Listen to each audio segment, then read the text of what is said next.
Hello students, नए lecture में आप सभी का स्वागत है। और आज के लेक्चर में हम लोग बिजनेस चैप्टर को ही कंटिन्यू करने जा रहे हैं। बच्चों, यह बिजनेस चैप्टर का सेकेंड लेक्चर है। पिछले लेक्चर में हम लोगों ने पढ़ा ह्यूमन एक्टिविटी के बारे में, फिर हम लोगों ने पढ़ा टाइप्स ऑफ ह्यूमन एक्टिविटी, फिर हम लोगों ने इकोनॉमिक एक्टिविटी के बारे में पढ़ा और नॉन इकोनॉमिक एक्टिविटी के बारे में पढ़ा। फिर हम लोगों ने ये भी पढ़ा कि इकोनॉमिक एक्टिविटी 3 टाइप का होता है, जिसमें था पहला नंबर पे business, second profession, third employment. उसके बाद हम लोगों ने मीनिंग ऑफ बिजनेस और कैरेक्टरिस्टिक्स ऑफ बिजनेस के बारे में पढ़ा। तो ये तो बच्चों डे 1 में हम लोगों ने कर लिया है। आज हम लोग का डे 2 है इस चैप्टर का। जिन बच्चों का पिछला लेक्चर मिस हो गया है, डे 1 का लेक्चर मिस हो गया है, वो जाकर प्लेलिस्ट में चेक कर सकते हो। बीएसटी या बिजनेस स्टडीज़ क्लास 11 के नाम से प्लेलिस्ट बना हुआ है, आप लोग जाकर चेक कर सकते हो। तो आज हम लोग स्टार्ट करने वाले हैं प्रोफेशन से। तो बच्चों, पिछला लेक्चर में क्या था, इकोनॉमिक एक्टिविटी जो होता है वो 3 टाइप का होता है। एक होता है आपका बिजनेस, सेकंड होता है आपका प्रोफेशन और थर्ड होता है आपका एम्प्लॉयमेंट। यानी कि इकोनॉमिक एक्टिविटी 3 टाइप का होता है बच्चों। इकोनॉमिक एक्टिविटी क्या बताए थे? तो इकोनॉमिक एक्टिविटी का मतलब वह एक्टिविटी जिसका ऑब्जेक्टिव पैसा कमाना हो, धन कमाना हो, मनी अर्न करना हो, ऐसे एक्टिविटी को इकोनॉमिक एक्टिविटी कहते हैं। जैसे कि मान लो कोई टीचर किसी स्कूल में जॉब कर रहा है, ये उस क्या कहलाएगा, इकोनॉमिक एक्टिविटी, क्योंकि बदले में टीचर को क्या मिलता है, सैलरी मिलता है। तो इसका ऑब्जेक्टिव क्या है, पैसा कमाना। तो वह एक्टिविटी जिसका ऑब्जेक्टिव मनी अर्न करना हो, पैसा कमाना हो, धन कमाना हो, वैसे एक्टिविटी को इकोनॉमिक एक्टिविटी कहते हैं। और इकोनॉमिक एक्टिविटी 3 टाइप का होता है, बिजनेस, प्रोफेशन और एम्प्लॉयमेंट। बिजनेस हम लोगों ने पिछले लेक्चर में हम लोगों ने कर लिया है। तो आज के लेक्चर में हम लोग का स्टार्ट करेंगे प्रोफेशन से। तो प्रोफेशन बच्चों क्या होता है, सबसे पहले इसका मीनिंग जानते हैं। तो ध्यान से सुनना बच्चों। प्रोफेशन का मतलब वह इकोनॉमिक एक्टिविटी जिसका कंडक्टेड मतलब संचालन, यानी कि प्रोफेशन का मतलब वह इकोनॉमिक एक्टिविटी जिसका संचालन, जिसका कंडक्शन या जिसको वैसे पर्सन के द्वारा कंडक्ट किया जाता है जिनके पास स्पेशल नॉलेज हो, स्पेशल स्किल हो, और वह पर्सन अपने स्पेशल नॉलेज, स्पेशल स्किल से लोगों को या सोसाइटी को सर्विस प्रोवाइड करता हो। तो इस तरह की इकोनॉमिक एक्टिविटी को प्रोफेशन कहा जाता है। एग्जाम्पल के तौर पे ले लो, जैसे डॉक्टर। अगर डॉक्टर खुद का नर्सिंग होम चला रहा है तो इसका मतलब क्या है कि डॉक्टर के पास स्पेशल नॉलेज है और डॉक्टर अपने पेशेंट का इलाज कर कर लोगों को सर्विस प्रोवाइड कर रहा है। उसी तरह ले लो लॉयर ले लो। अगर लॉयर अपना खुद का फॉर्म चला रहा है तो और लॉयर के पास क्या होता है, स्पेशल नॉलेज होता है। सभी लॉयर नहीं बनते हैं, जो लॉ की पढ़ाई करते हो वही लॉयर बनते हैं। तो लॉयर के पास क्या है, स्पेशल नॉलेज है, स्पेशल स्किल है। और lawyer special knowledge, special skill से अपने क्लाइंट को सर्विस प्रोवाइड करता है। उसी तरह मान लो टीचर जो है खुद का एजुकेशनल इंस्टीट्यूशन में पढ़ा रहा है, उसका खुद का एजुकेशनल इंस्टीट्यूशन है, तो ये भी इसके पास भी क्या है, इसके पास भी स्पेशल नॉलेज है, स्पेशल स्किल है। और यह अपने स्पेशल नॉलेज, स्पेशल स्किल से अपने स्टूडेंट को पढ़ाकर सर्विस प्रोवाइड करता है। उसी तरह चार्टेड अकाउंटेंट यानी कि सीए का भी अगर खुद का फॉर्म है और ये इसके पास भी क्या है, स्पेशल नॉलेज है, क्योंकि चार्टेड अकाउंटेंट क्या होते हैं, सर्टिफाइड पर्सन होते हैं। तो इनके पास खुद स्पेशल नॉलेज है और ये स्पेशल नॉलेज से अपने क्लाइंट्स को ऑडिट करते हैं, यानी क्लाइंट्स का जो अकाउंट्स का काम है उस अकाउंट्स के कामों का ऑडिट करते हैं। ये भी क्या कर रहे हैं, ऑडिट करके अपने क्लाइंट्स को सर्विस प्रोवाइड कर रहे हैं। तो इस तरह का इकोनॉमिक एक्टिविटी को प्रोफेशन कहा जाता है। तो प्रोफेशन का मतलब वह इकोनॉमिक एक्टिविटी जिसे वैसे पर्सन के द्वारा चलाया जाता है जिनके पास स्पेशल नॉलेज हो, स्पेशल स्किल हो, और वह person special knowledge, special skill से सोसाइटी या लोगों को सर्विस प्रोवाइड करता है। एग्जाम्पल के लिए मान लो डॉक्टर अपना खुद का नर्सिंग होम चला रहा है, लॉयर का खुद का फॉर्म हो, टीचर का खुद का एजुकेशनल इंस्टीट्यूशन है, चार्टेड अकाउंटेंट का खुद का फॉर्म है। तो ये सारे प्रोफेशन में आ जाएंगे। बच्चों, एक बात याद रखना, अगर डॉक्टर किसी हॉस्पिटल में काम कर रहा है जो उसका खुद का हॉस्पिटल नहीं है, तो डॉक्टर अगर किसी हॉस्पिटल में काम कर रहा है जहाँ से उसको क्या मिल रहा है, सैलरी मिल रहा है, तो ये प्रोफेशन में नहीं आएगा। प्रोफेशन का मतलब डॉक्टर का खुद का नर्सिंग होम होना चाहिए। उसी तरह लॉयर अगर किसी दूसरे फॉर्म में जॉब कर रहा है जहाँ से उसको सैलरी मिलता है, तो ये प्रोफेशन में नहीं आएगा। प्रोफेशन का मतलब लॉयर का खुद का प्रैक्टिस हो, खुद का फॉर्म हो। उसी तरह टीचर अगर किसी दूसरे स्कूल या एजुकेशनल इंस्टीट्यूशन में पढ़ा रहा हो जहाँ से उसको सैलरी मिल रहा हो, वो प्रोफेशन में नहीं आएगा। प्रोफेशन का मतलब टीचर का खुद का एजुकेशनल इंस्टीट्यूशन होना चाहिए, खुद अपने एजुकेशनल इंस्टीट्यूशन में वो पढ़ा रहा है। उसी तरह चार्टेड अकाउंटेंट अगर किसी कंपनी में ऑडिट करता है तो वो प्रोफेशन में नहीं आएगा, लेकिन चार्टेड अकाउंटेंट अगर अपना खुद का फॉर्म चला रहा है, अपना खुद का प्रैक्टिस कर रहा है, तब वो प्रोफेशन में आ जाएगा बच्चों। तो ये है बच्चों प्रोफेशन। दूसरे वर्ड में कह सकते हैं प्रोफेशन एक तरह का जॉब है जिसके लिए special knowledge, special education, special training और एक्सपर्टीज़ की ज़रूरत पड़ती है। जैसे सीए ले लो, तो सीए अपना फॉर्म तभी चला सकता है जब इसके पास स्पेशल नॉलेज हो, स्पेशल स्किल हो, स्पेशल ट्रेनिंग ले रखा हो और साथ में अपने काम में एक्सपर्टीज़ हो, वही पर्सन प्रोफेशन चला सकता है। तो बेसिकली प्रोफेशन एक तरह का जॉब है जिसके लिए special education, special skill, special training और एक्सपर्टीज़ की ज़रूरत पड़ती है। तो बच्चों हो गया मीनिंग ऑफ प्रोफेशन। ये हिंदी मीडियम वाले बच्चों के लिए, जो हिंदी मीडियम से वो इसको पढ़ लेंगे। नेक्स्ट है बच्चों प्रोफेशन का कैरेक्टरिस्टिक्स, यानी कि पेशे की विशेषताएं। पेशा का विशेषताएं क्या होता है? तो देखो बच्चों, फर्स्ट फीचर है प्रोफेशन का body of specialised knowledge and technique. Profession चलाने के लिए स्पेशल नॉलेज होना चाहिए। जैसे ले लो डॉक्टर, अगर मान लो डॉक्टर खुद का नर्सिंग होम चला रहा है तो डॉक्टर के पास क्या होने चाहिए? डेप्थ नॉलेज होने चाहिए। और जिस फील्ड का डॉक्टर है, जिस भी चीज़ का वो डॉक्टर है, उस क्षेत्र में उसको उस चीज़ के बारे में डेप्थ नॉलेज होना चाहिए, तभी वो प्रोफेशन में इंटर कर सकता है। तो प्रोफेशन चलाने के लिए स्पेशल नॉलेज और स्पेशल टेक्निक की ज़रूरत पड़ती है, स्पेशल ट्रेनिंग की ज़रूरत पड़ती है, यानी कि एक्सपर्टीज पर्सन ही प्रोफेशन को अच्छे से चला सकता है। एग्जाम्पल के तौर पे ले लो, जैसे डॉक्टर के पास क्या होता है? डेप्थ नॉलेज होता है। जैसे मान लो ईयर का डॉक्टर है तो उसको कान के बारे में पूरी जानकारी नहीं चाहिए, डीप नॉलेज होना चाहिए, तभी वो प्रोफेशन में इंटर कर सकता है या प्रोफेशन को अच्छे से चला सकता है। ठीक है, तो प्रोफेशन का पहला फीचर क्या है कि प्रोफेशन वही पर्सन चला सकता है या प्रोफेशन में वही पर्सन इंटर कर सकता है जिसके पास स्पेशल नॉलेज हो, स्पेशल टेक्निक हो, स्पेशल एजुकेशन हो या वो ट्रेंड पर्सन हो। ठीक है, सेकेंड है बच्चों, सेकेंड प्रोफेशन का फीचर है formalised methods of acquiring training and experience. यानी कि प्रोफेशन में जो भी लोग इन्वॉल्व होते हैं या प्रोफेशन में वही लोग इंटर करते हैं जिन्होंने ट्रेनिंग ले रखा है और जिनके पास एक्सपीरियंस हो। आप लोग देखना, वकील के बारे में सुनते होंगे। वकील लोग क्या करते हैं? पहले किसी सीनियर के अंदर में वो प्रैक्टिस करते हैं, कुछ एक्सपीरियंस लेते हैं, तब वो अपना खुद का प्रैक्टिस स्टार्ट करते हैं। तो इसके लिए क्या उनको क्या ज़रूरत पड़ी? वो सीनियर के अंदर में काम करके उन्होंने रिक्वायर्ड ट्रेनिंग लिया, जो ज़रूरत था ट्रेनिंग का वो ट्रेनिंग पूरा किया, वो एक्सपीरियंस्ड हुए, तब वो जाकर खुद का प्रैक्टिस स्टार्ट करते हैं। तो जितने भी प्रोफेशन में इंटर्न हैं उनको एजुकेशन और ट्रेनिंग के साथ साथ या एजुकेशन के साथ साथ उनको ट्रेनिंग भी ज़रूरी होता है। तो जो भी प्रोफेशन में इन्वॉल्व है वो पहले क्या करते हैं? वो ट्रेंड होते हैं, एक्सपीरियंस गेट करते हैं, एक्सपीरियंस लेते हैं, एक्सपीरियंस गेन करते हैं, उसके बाद वो अपना खुद का प्रैक्टिस स्टार्ट करते हैं। जैसे कि एग्जांपल देखो, यहाँ पे लिखा है lawyers must complete law school, यानी कि लॉयर को पहले सर्टिफाइड होना पड़ेगा, उसके बाद उसको बार एग्ज़ाम देकर, जो कि इंडिया में होता है बार एग्ज़ाम, वो देकर वो लॉ प्रैक्टिस कर सकता है। सभी लोग लॉयर नहीं बन सकते हैं।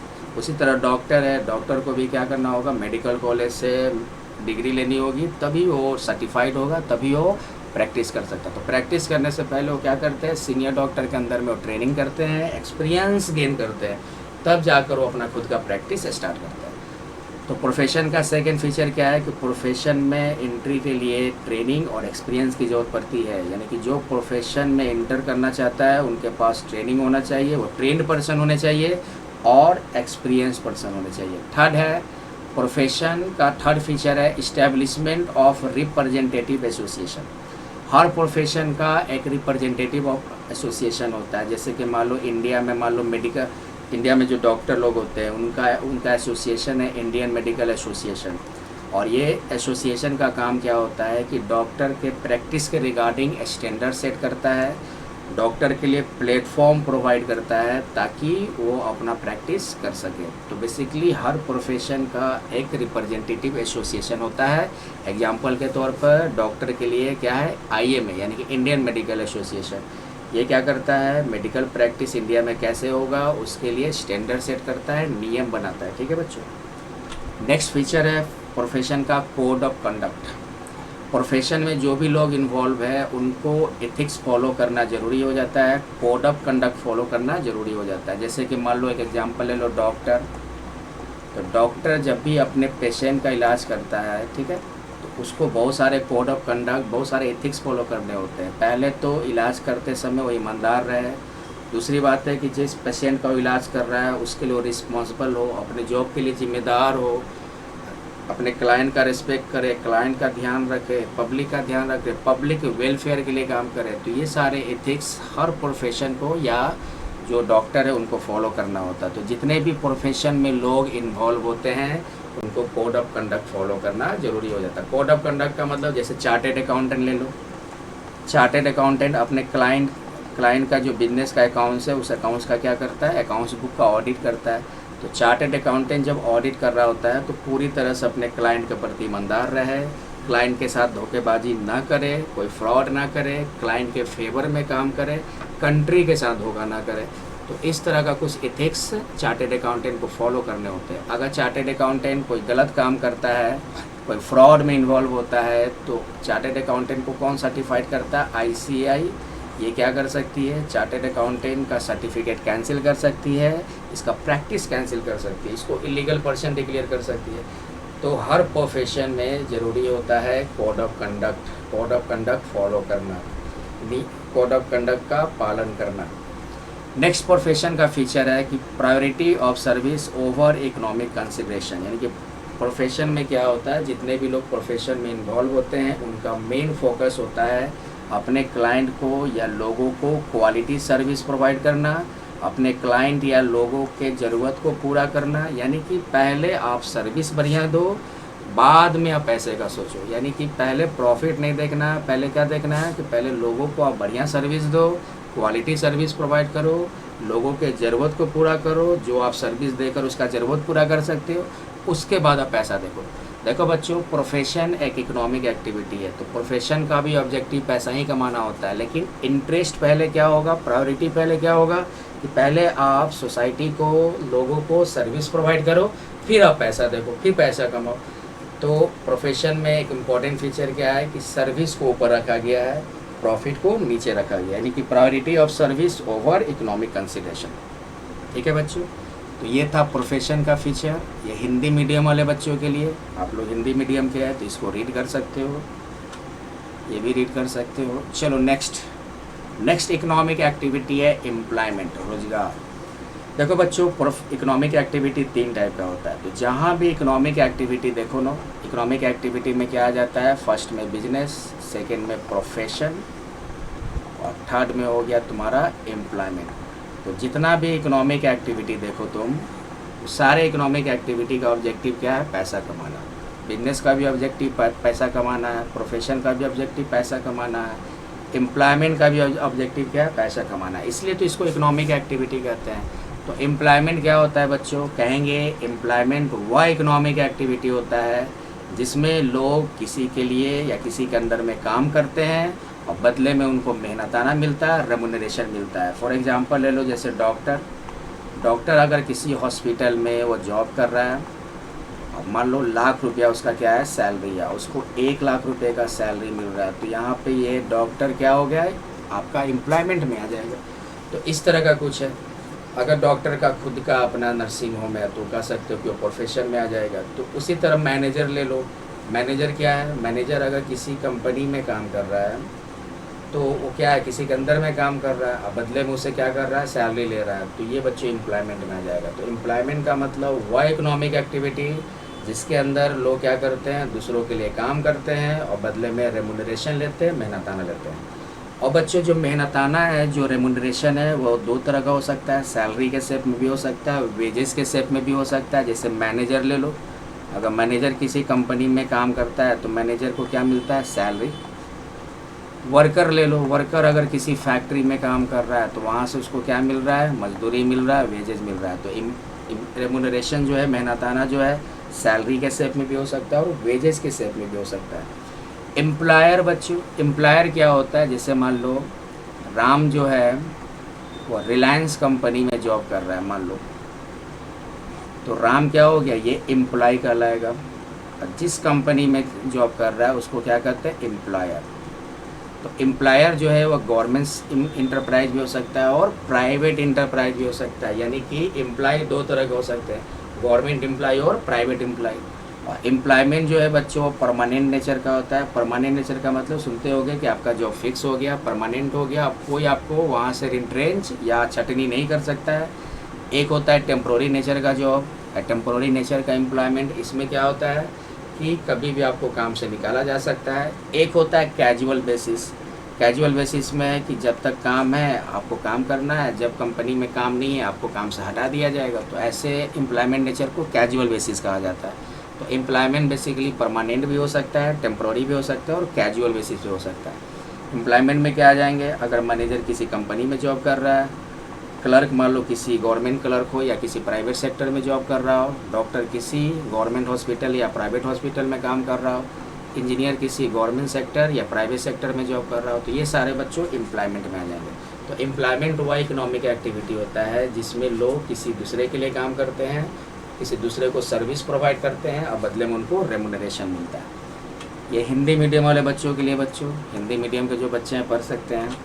नेक्स्ट है कैरेक्टरिस्टिक्स ऑफ एम्प्लॉयमेंट, रोजगार की विशेषताएं। एम्प्लॉयमेंट का क्या क्या फीचर है। फर्स्ट फीचर है सर्विस टू अदर्स।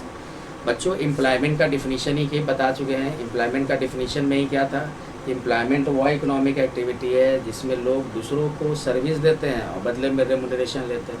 जैसे मैनेजर ले लो, मैनेजर का काम क्या होता है, कंपनी जिस कंपनी में वो मैनेजर है उस कंपनी का मैनेजमेंट देखना, मैनेजमेंट करना, और बदले में इसको क्या मिलता है, सैलरी मिलता है। तो एम्प्लॉयमेंट का एक फीचर है कि एम्प्लॉयमेंट में जो लोग इन्वॉल्व है वो दूसरों के लिए सर्विस प्रोवाइड करते हैं। दूसरों का मतलब किसके लिए, एम्प्लॉयर के लिए, चाहे वो गवर्नमेंट एम्प्लॉयर हो सकता है या प्राइवेट एम्प्लॉयर हो सकता है। ठीक है। सेकेंड है पर्सनल सर्विस। एम्प्लॉयमेंट का सेकेंड फीचर क्या है बच्चों, पर्सनल सर्विस। पर्सनल सर्विस का मतलब कि जैसे मान लो एक टीचर ले लो, मान लो अकाउंट्स का टीचर ले लेते हैं, और ये टीचर मान लो किसी स्कूल का टीचर है, क्लास 11-12 का अकाउंट्स पढ़ाता है। तो ये टीचर क्या है, डायरेक्टली क्लास 11-12 का अकाउंट्स पढ़ाने के लिए इंगेज है, मतलब कि ये जो काम करेगा उस काम में डायरेक्ट इन्वॉल्व है। इसके जगह पे कोई दूसरा पर्सन नहीं कर सकता है, क्योंकि हर पर्सन का स्किल अलग अलग हो सकता है। मान लो एग्जांपल ले लो कि मान लो मैं एक टीचर हूँ और आज मेरी तबीयत ख़राब है तो मैं आज नहीं गया पढ़ाने, तो क्या मैं अपनी जगह मैं अपने छोटे भाई को भेज दूँ या बड़े भाई को भेज दूँ या कोई रिलेटिव को भेज दूँ पढ़ाने के लिए, बिल्कुल नहीं हो सकता है। क्योंकि मेरे को जो अकाउंट्स का नॉलेज है, ज़रूरी नहीं कि मैं जिसको भेज रहा हूँ उसके पास भी अकाउंट्स का नॉलेज है। मैंने ओवरऑल एम्प्लॉय का मतलब होता है, या एम्प्लॉयमेंट में जो भी एम्प्लॉय काम करते हैं एक तरह से वो पर्सनल सर्विस प्रोवाइड करते हैं, यानी कि जो भी काम उनको मिला है उस काम में वो डायरेक्ट इंगेज है, क्योंकि उस काम को करने के लिए जो स्किल चाहिए, जो लेबर चाहिए वो आपके पास है, इसलिए आपको वो काम दिया गया है। कोई और दूसरा काम वो काम दूसरा नहीं कर सकता है। तो ये इसलिए इसको पर्सनल सर्विस कहते हैं। जैसे मान लो एक बाल काटने वाला ले लो, हेयर ड्रेसर। हेयर ड्रेसर का काम क्या है, बाल काटना, बाल का स्टाइल देना। वो अपने क्लाइंट का क्या करता है, क्लाइंट का बाल काटता है, क्लाइंट के हेयर का स्टाइल देता है। अगर आप किसी दूसरे को दे देते हो काम तो क्या हो जाएगा, काम में गड़बड़ हो जाएगा, मतलब क्योंकि दूसरे का स्किल अलग हो सकता है, काम करने का तरीका अलग हो सकता है। तो इसलिए स्कूल में हर सब्जेक्ट के लिए एक एक टीचर रखे जाते हैं ताकि स्कूल में एफिशिएंसी बनी रहे। तो एम्प्लॉयमेंट का फीचर क्या है, पर्सनल सर्विस, यानी कि एम्प्लॉय जिस काम में इन्वॉल्व है, जिस काम के लिए उसको रखा गया है वो डायरेक्ट उस काम के लिए इंगेज होता है, कोई और दूसरा काम नहीं कर सकता, क्योंकि अलग अलग पर्सन का स्किल, उसका मेहनत, काम करने का तरीका, स्टाइल अलग अलग हो सकता है। तो ये हो गया पर्सनल सर्विस। थर्ड है बच्चों एग्रीमेंट। एम्प्लॉयमेंट में क्या होता है, एम्प्लॉय जो कि काम करते हैं, और एम्प्लॉयर कहा जाता है जिसके अंदर में वो काम कर रहे हैं। तो एम्प्लॉयमेंट में एम्प्लॉय और एम्प्लॉयर के बीच में एक फॉर्मल एग्रीमेंट या फॉर्मल कॉन्ट्रैक्ट होता है, और इसमें इस कॉन्ट्रैक्ट में होता है, इस एग्रीमेंट में क्या मेंशन होते हैं कि एम्प्लॉय कितना घंटे काम करेगा, कितना उसको सैलरी मिलेगा, टर्म्स कंडीशन क्या है, ये सारा कुछ एग्रीमेंट या कॉन्ट्रैक्ट में मेंशन होता है। तो एम्प्लॉयमेंट का थर्ड फीचर क्या है कि एम्प्लॉयमेंट जो है फॉर्मल एग्रीमेंट या कॉन्ट्रैक्ट पर आधारित होता है, और ये कॉन्ट्रैक्ट जो है एम्प्लॉय और एम्प्लॉयर के बीच में होता है। और इस कॉन्ट्रैक्ट में एम्प्लॉयमेंट का टर्म, जॉब रिस्पॉन्सिबिलिटी, जॉब के लिए जो अब एमिनिटीज़ है, जो उसका क्या सैलरी होगा, वर्किंग कंडीशन, कंपनसेशन, बोनस, सारा कुछ मेंशन होता है। जैसे कि एग्जांपल के तौर पे ले लो, एक एम्प्लॉयमेंट कॉन्ट्रैक्ट मान लो कोई ऑफिसर के लिए रखा गया, तो उस कॉन्ट्रैक्ट में मेंशन किया जाता है कि उसका काम क्या होगा, वर्किंग आवर, उसका क्या सैलरी होगा। तो इस सारे टर्म्स एंड कंडीशन के लिए कॉन्ट्रैक्ट बनाया जाता है एम्प्लॉय और एम्प्लॉयर के बीच में। तो एम्प्लॉयमेंट का फीचर हो गया एग्रीमेंट। एम्प्लॉयमेंट पूरी तरह से एम्प्लॉय और एम्प्लॉयर के बीच का एग्रीमेंट पर आधारित होता है। एक है बच्चों सर्वेंट। एम्प्लॉयमेंट का नेक्स्ट फीचर क्या है? सर्वेंट।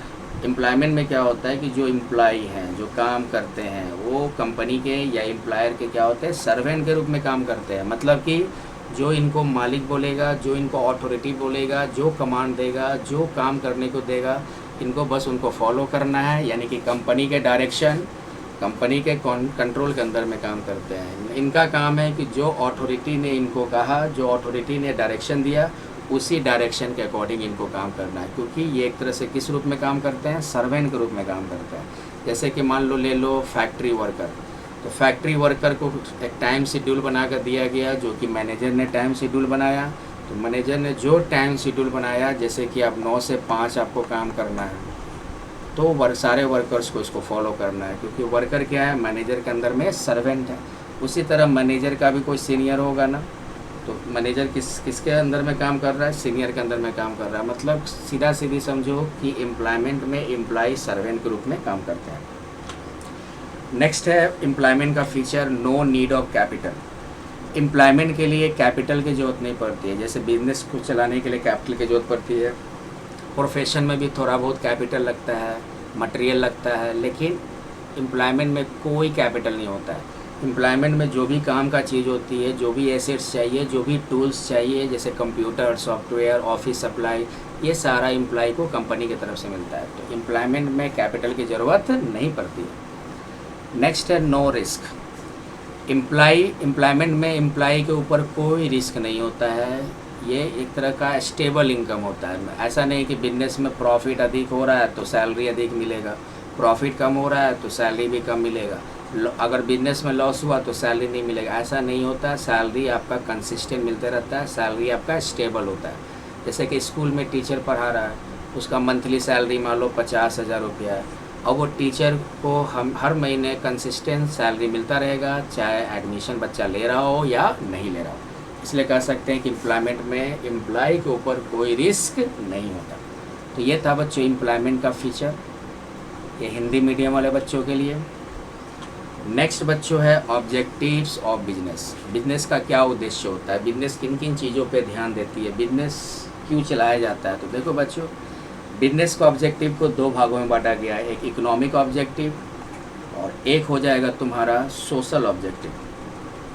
तो सबसे पहले हम लोग बिजनेस का इकोनॉमिक ऑब्जेक्टिव पढ़ते हैं। तो बिजनेस का इकोनॉमिक ऑब्जेक्टिव कई तरह के हो सकते हैं, मेन रूप से 3 मान लो, profit making, creation of customer और इनोवेशन। ये तीनों बिजनेस का इकोनॉमिक ऑब्जेक्टिव होता है। प्रॉफिट मेकिंग क्या है?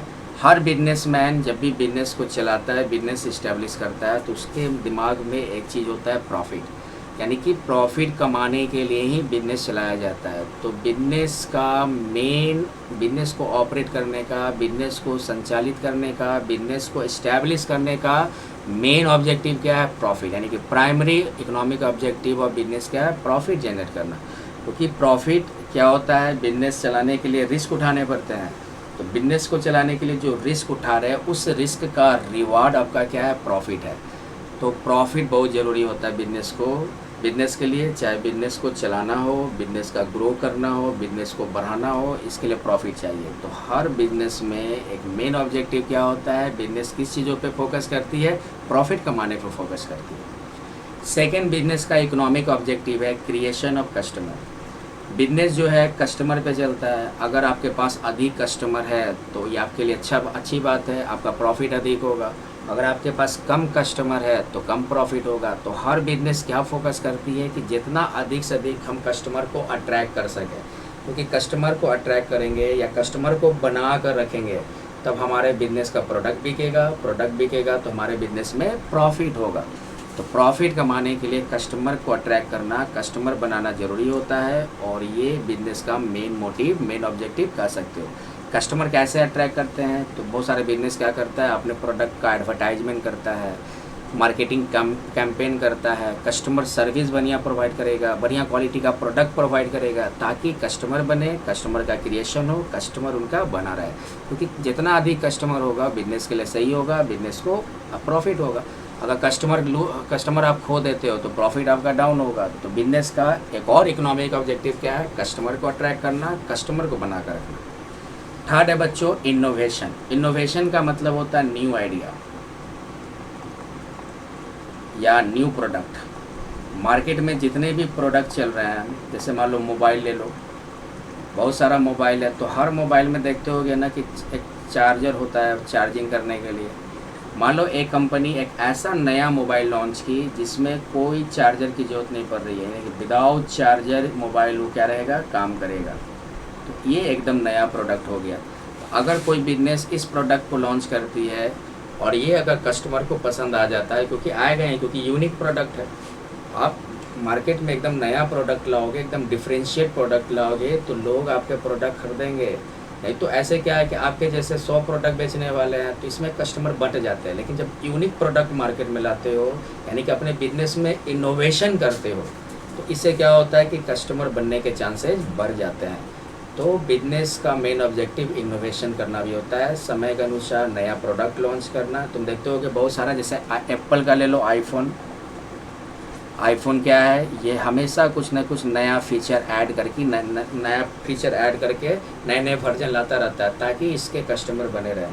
तो इनोवेशन ज़रूरी है। अगर ये फीचर इसका पुराना वाला ही रहेगा तो हो सके कि मोबाइल कंपनी के मामले में ये पीछे हो जाएगा, अपने कंपटीटर्स के आगे ये, मैंने कंपटीटर्स से ये पीछे हो जाएगा। इसलिए इनोवेशन ज़रूरी होता है। तो हर बिजनेस का ये ध्यान होता है, वो इनोवेशन पे ध्यान दे, नए नए प्रोडक्ट लॉन्च करने पर ध्यान दे। इसके लिए कंपनी या बिजनेस बहुत सारा करोड़ों रुपये खर्चा रिसर्च एंड डेवलपमेंट पे करती है, ताकि मार्केट में यूनिक प्रोडक्ट कैसे आए, ताकि कस्टमर मेरा ज़्यादा हो। अब मान लो जैसे कि एक प्रोडक्ट बिक रहा है, उस प्रोडक्ट को बनाने वाले मान लो 100 प्रोड्यूसर है, 1000 सेलर है, तो फिर तो अब कस्टमर क्या होगा, अधिक कस्टमर होने के बावजूद भी कस्टमर बढ़ गया। लेकिन आप एक ऐसा नया प्रोडक्ट लॉन्च करते हो जो मार्केट में एकदम नहीं है, एकदम नया है, तो अगर ये कस्टमर को पसंद आ गया तो सोच लो आपके पास कितने सारे कस्टमर्स बन जाएंगे। तो ये यही है बच्चों, नया प्रोडक्ट लॉन्च करना, नए आइडिया को जनरेट करना इनोवेशन कहलाता है। तो बिजनेस इस इनोवेशन पे भी ध्यान देती है। नेक्स्ट है बच्चों सोशल ऑब्जेक्टिव। सोशल ऑब्जेक्टिव में फर्स्ट है high quality goods at fair price. यानी कि बिजनेस का मेन काम क्या है, मेन ऑब्जेक्टिव क्या होना चाहिए कि सोसाइटी को ध्यान में रखें।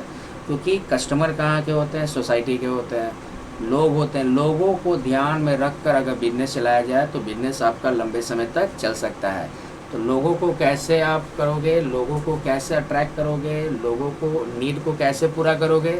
तो लोग चाहते हैं कि उनको बढ़िया क्वालिटी का गुड्स मिले और प्राइस भी सही हो, मानी कि सही प्राइस पर बढ़िया क्वालिटी का गुड्स प्रोवाइड करना, ये बिजनेस का सोशल ऑब्जेक्टिव है। ऐसा करने से कस्टमर सेटिस्फैक्शन को प्रमोट करना हो गया, मतलब कि आप कस्टमर को क्या कर रहे हो, कस्टमर को सेटिस्फाइड करने का कोशिश कर रहे हो। और अगर आपके प्रोडक्ट से कस्टमर सेटिस्फाइड होता है तो आपके बिजनेस की अच्छी बात है, कस्टमर आपके बनेंगे, कस्टमर क्रिएट होगा, आपके बिजनेस का प्रॉफिट बनेगा। तो बिजनेस का एक और ऑब्जेक्टिव, सोशल ऑब्जेक्टिव क्या है कि सोसाइटी को ध्यान में रखकर गुड्स को, हाई क्वालिटी गुड्स को प्रोवाइड करना है सही प्राइस पे। सेकेंड सोशल ऑब्जेक्टिव है बिजनेस का फेयर रिटर्न टू इन्वेस्टर्स। यानी कि इन्वेस्टर्स कौन होता है, जो बिजनेस में इन्वेस्ट करते हैं।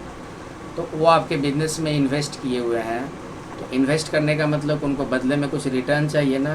तो बिजनेस इस बात का भी ध्यान रखती है कि जो इन्वेस्टर्स हमारे बिजनेस में इन्वेस्ट किया है उसको सही रेमुनरेशन मिले, सही रिटर्न मिले, तभी इन्वेस्टर जो है इनकरेज होगा, वो आपके कंपनी में, आपके बिजनेस में और इन्वेस्ट करेगा। तो इन्वेस्टर्स को सही रिटर्न देना, ये बिजनेस का सोशल ऑब्जेक्टिव हो गया। एक और सोशल ऑब्जेक्टिव है एम्प्लॉयमेंट प्रोवाइड करना। यानी कि बिजनेस सोसाइटी में, मार्केट में जॉब अपॉर्चुनिटीज़ क्रिएट करने में इम्पोर्टेंट रोल निभाती है। यानी कि अगर एक बिजनेस ओपन हो रहा है, एक कंपनी ओपन हो रही है, एक दुकान ओपन हो रहा है, इसका मतलब है कि रोज़गार मिलेंगे, क्योंकि बिजनेस को चलाने के लिए मैन पावर की ज़रूरत पड़ती है। तो बिजनेस का ये भी ऑब्जेक्टिव होता है कि लोगों को रोज़गार दे, क्योंकि लोगों को रोज़गार मिलेगा तो लोगों का इनकम होगा तो लोगों का लिविंग स्टैंडर्ड बेहतर होगा बच्चों। जैसे मान लो कोई मैन्युफैक्चरिंग कंपनी है, जैसे मोबाइल मैन्युफैक्चरिंग कंपनी, वो क्या कर रही है, एक यूनिट खोल रही है, उस यूनिट में मान लो 500 वर्कर की जरूरत पड़ेगी, तो एक तरह से देखा जाए 500 वर्कर को कंपनी क्या कर रही है, जॉब प्रोवाइड कर रही है। तो ये बिजनेस का बच्चों सोशल ऑब्जेक्टिव हो गया। तो बिजनेस का ऑब्जेक्टिव को दो भागों में बांटा गया है, इकोनॉमिक ऑब्जेक्टिव और सोशल ऑब्जेक्टिव। ये हिंदी मीडियम वाले बच्चों के लिए। नेक्स्ट बच्चों है role of profit in business. Business में प्रॉफिट का क्या भूमिका होता है, तो कहेंगे बिजनेस में प्रॉफिट के बिना बिजनेस को चला पाना पॉसिबल नहीं है, संभव नहीं है। बिजनेस का मतलब कि बिजनेस में प्रॉफिट है तभी बिजनेस है। अगर प्रॉफिट नहीं हुआ, लगातार लॉस हो रहा है, तो आपका बिजनेस बंद करना पड़ जाएगा। कोई भी बिजनेस लंबे समय तक चल रहा है, इसका मतलब बिजनेस में प्रॉफिट है, तो बिजनेस प्रॉफिट कमा रही है। अगर जो बिजनेस प्रॉफिट नहीं कमा रही है, लॉस में जा रही है, तो बिजनेस थोड़ी ना चलेगा, क्योंकि बिजनेस चलाने का मेन मंत्र क्या होता है, प्रॉफिट होना चाहिए। तो बिजनेस में प्रॉफिट का बहुत ही भूमिका होती है। क्या क्या रोल है उसका? फर्स्ट है लॉन्ग सर्वाइवल, यानी कि बिजनेस को लंबे समय तक जीवित रखना है, तो बिजनेस को फाइनेंशियली मजबूत रखने की ज़रूरत पड़ती है। और फाइनेंशियली मजबूत कब होगा? जब बिजनेस में प्रॉफिट हो, क्योंकि बिजनेस में जो भी रेवेन्यू जनरेट होता है, उस रेवेन्यू को जनरेट करने के लिए पहले आपको खर्च करने पड़ते हैं। पहले खर्च करोगे, फिर रेवेन्यू आएगा, फिर हम मैनेज करके प्रॉफिट निकालते हैं। लेकिन पहले आपको खर्च करने पड़ेंगे, नेसेसरी खर्च करने पड़ेंगे, जैसे ऑपरेटिंग एक्सपेंस हो गया, बहुत सारे खर्चे हैं। तो बिजनेस को चलाने के लिए पहले खर्च करना पड़ता है, तब रेवेन्यू जनरेट होता है। तो खर्च के लिए बच्चों आपके पास प्रॉफिट होना ज़रूरी है। अगर प्रॉफिट नहीं है तो आपको लोन लेना पड़ेगा, और लोन लेने के बाद भी प्रॉफिट नहीं कमाया तो फिर आपका लायबिलिटी बढ़ गया, आप इंसॉल्वेंट तक हो सकते हैं। तो बिजनेस को चलाने के लिए प्रॉफिट का होना ज़रूरी है। तो बिजनेस को लंबे समय तक चलाना हो तो प्रॉफिट का इंपॉर्टेंट रोल है। सेकेंड है बच्चों रैपिड ग्रोथ। अगर आप चाहते हो कि आपका बिजनेस क्या हो, जल्दी से ग्रो करे, तो बिजनेस को जल्दी से ग्रो करने के लिए प्रॉफिट का होना ज़रूरी है। बिजनेस का रैपिड ग्रोथ कैसे होगा? जब आप नए नए ब्रांच ओपन करोगे, इन्वेस्टमेंट करोगे, जितना ज़्यादा आपके बिजनेस में इन्वेस्टमेंट होगा, आपका बिजनेस जल्दी ग्रो करेगा। तो बिजनेस में इन्वेस्टमेंट करने के लिए क्या चाहिए? फाइनेंशियल रिसोर्स चाहिए, और वो आपका क्या है? आसान रिसोर्स क्या है? प्रॉफिट। तो प्रॉफिट से हम बिजनेस को जल्दी ग्रोथ कर सकते हैं। अब क्योंकि मान लो कोई टेक्निकल कंपनी है, कोई टेक्नोलॉजिकल कंपनी है, वो रिसर्च एंड डेवलपमेंट पे खर्च करती है, क्योंकि उसका मेन खर्चा क्या है? Research and development. तो रिसर्च एंड डेवलपमेंट पे खर्च करने के लिए प्रॉफिट चाहिए, तभी वो कंपनी अच्छा खर्च रिसर्च एंड डेवलपमेंट में कर सकती है, तभी वो नए नए प्रोडक्ट लॉन्च कर सकती है। जैसे एप्पल क्या है? एप्पल के पास प्रॉफिट है, इसलिए वो रिसर्च एंड डेवलपमेंट पे करोड़ों अरबों रुपया खर्च करती है। तब देखो उस कंपनी में क्या है, उस कंपनी का रैपिड ग्रोथ हो रहा है, मोबाइल कंपनी में टॉप कंपनी में से आती है। तो बिजनेस को रैपिड ग्रोथ करना, जल्दी ग्रो करना है, तो उसके लिए प्रॉफिट का इंपॉर्टेंट रोल हो जाता है। थर्ड है बच्चों बिजनेस का एफिशिएंसी बढ़ाना हो, उसमें भी प्रॉफिट का इंपॉर्टेंट रोल है। बिजनेस का एफिशिएंसी कैसे बढ़ेगा? जैसे कि हम प्रोडक्शन बढ़ाएंगे, जैसे हम चाहते हैं कि हमारा सेल बढ़े, तो सेल बढ़ने से पहले प्रोडक्शन बढ़ाओ। तो प्रोडक्शन को बढ़ाने के लिए खर्चा लगेगा, उस खर्चा को आप तभी करोगे जब आपके पास प्रॉफिट हो। क्योंकि देखो कोई भी बिजनेस क्या है ना, छोटा दुकान में बिजनेस चला रहा है मान लो, अब वो बड़ा दुकान कर लिया, 5 जगह दुकान कर लिया। कैसे कर लिया वो? क्योंकि उसके पास क्या है? प्रॉफिट है। तो ऐसे एक दुकान है, तो अब हमारे पास क्या है? 5 दुकान है, तो हमारा बिजनेस का एफिशिएंसी क्या हो गया? बढ़ गया। तो प्रॉफिट क्या करता है? एक बिजनेस की एफिशिएंसी को इंक्रीज करता है। वो प्रॉफिट का मतलब होता है कि अगर हम बिजनेस को बढ़ाएंगे तो उसके लिए प्रॉफिट चाहिए, तो प्रॉफिट एफिशिएंसी इंक्रीज करने में हेल्पफुल है। एक और है प्रॉफिट से और प्रॉफिट कमा सकते हैं। अगर आप बिजनेस चला रहे हो और चाहते हो कि जैसे इस साल आपका प्रॉफिट 10 लाख है और आप चाहते हो कि अगले साल आपका प्रॉफिट 15 लाख हो, तो उसके लिए भी तो 10 लाख होने चाहिए ना। तो प्रॉफिट से ही प्रॉफिट बनाया जाता है। आप लोग सुनते होंगे पैसे से पैसे बनाया जाता है, सुनते होंगे कि जो पैसे वाले हैं वो और पैसे बनाते चले जा रहे हैं। तो ये सिंपल सी बात है, अगर आपके पास प्रॉफिट होगा तभी आप और प्रॉफिट कमा सकते हो। तो और प्रॉफिट कमाने में भी प्रॉफिट का इम्पोर्टेंट रोल है। तो ओवरऑल टोटल 4 भूमिका मेन रूप से निभाती है प्रॉफिट बिजनेस में। लॉन्ग सर्वाइवल के लिए, अगर बिजनेस को लंबे समय तक चलाना है तो प्रॉफिट ज़रूरी है। रैपिड ग्रोथ, बिजनेस को जल्दी ग्रो करना है, बिजनेस का सही एक्सपेंशन करना है, जल्दी से बिजनेस को का विस्तार करना है, एक्सपैंड करना है, उसके लिए भी प्रॉफिट चाहिए। बिजनेस का इफ़िशियंसी बढ़ाना हो, प्रोडक्टिविटी बढ़ाना हो, प्रोडक्शन प्रोसेस को जल्दी जल्दी करना है। जैसे सपोज करो, मान लो एक मेरे पास पुराना मशीन है जो एक दिन में 100 पीस बनाती है। अगर हम इसके जगह पे एक नया टेक्नोलॉजी का मशीन हम खरीदें जो हमको 200 पीस बना कर देगा एक दिन में, तो ये बढ़िया चीज़ है ना। इससे हमारा इफ़िशियंसी बढ़ रहा है, लेकिन इसके ये मशीन में इन्वेस्टमेंट करने के लिए आपके पास क्या होने चाहिए? प्रॉफिट होने चाहिए। तो प्रॉफिट से इफ़िशियंसी इंक्रीज होता है, और एक और इम्पोर्टेंट, प्रॉफिट से और प्रॉफिट कमाए जाते हैं। तो ये 4 इम्पोर्टेंट रोल है बिजनेस का प्रॉफिट में, सॉरी प्रॉफिट का बिजनेस में। नेक्स्ट, ये हिंदी मीडियम वाले बच्चों के लिए पढ़ लोगे, ये भी हिंदी मीडियम वाले बच्चों ये पढ़ लोगे। तो इस तरह बच्चों ये आपका लेक्चर एंड होता है। बिजनेस यूनिट 1.1 कंप्लीट हो गया आप लोग का। आप लोग प्लेलिस्ट में चेक कर सकते हो, आप लोग पढ़ाई करो, रिवीजन करो। उम्मीद करता हूँ कि लेक्चर आप लोगों को समझ में आया होगा। अगर नहीं समझ में आया तो फिर से रिपीट करके देख लोगे, टेक्स्ट बुक पर हो। ये बच्चों बिजनेस स्टडीज़ का डे 2 था, हमने प्लेलिस्ट बना दिया है। डे 1 डे 2 के नाम से बनता जाएगा। आप लोग रेगुलर अपडेट करते रहोगे, रेगुलर चेक करते रहोगे, रेगुलर पढ़ते रहोगे। तो चलो बच्चों मिलते हैं नेक्स्ट लेक्चर में। Thank you, bye bye.